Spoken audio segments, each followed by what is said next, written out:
Agjëruesi të ndërlozë është e vërtet se agjërimi pak e lodhë, nështë pak diri dikon mundet me jazbe produktivitetin, po nuk duhet tjetë një agjërues komplet i shkëputur nga jeta e përditshme, komplet i shkëputur nga obligimet që i ka ndaj familjes, shoqërisë e kështu me radhë, të jetë i dobësuar deri në atë masë sa që njerëz me mshiru lënë mos ngarkoni se është agjërueshëm. Jo kështu. Absolutisht nuk duhet me qenë kështu. Pejgamberi sallallahu alajhi wasallam ishte aq aktiv, ishte aq i zellshëm sa që nuk të jepte përshtypjen se është agjërueshëm. Nuk të jepte përshtypjen se nuk ka ngrënë, nuk ka pi gjatë tërë ditës.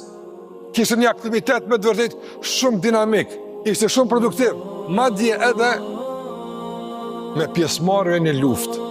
Lufta e madhe e Bedrit, që ishte luftë e vështirë, ishte një luftë shumë e rrept, ishte një luftë shumë e rëndë për pejgamberin sallallahu alajhi wasallam, u bë pikërisht në muajin Ramazan.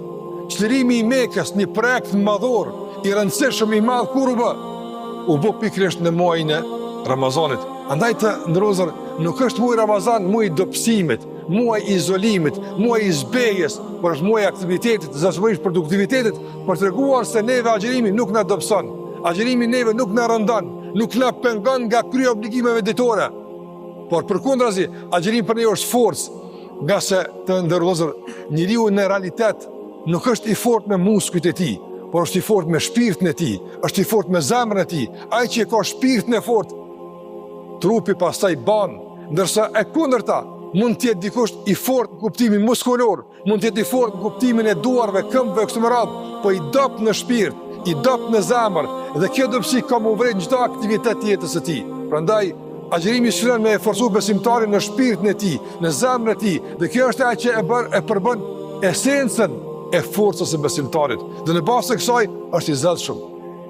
Në bazë të kësaj është aktiv, në bazë të kësaj është produktiv.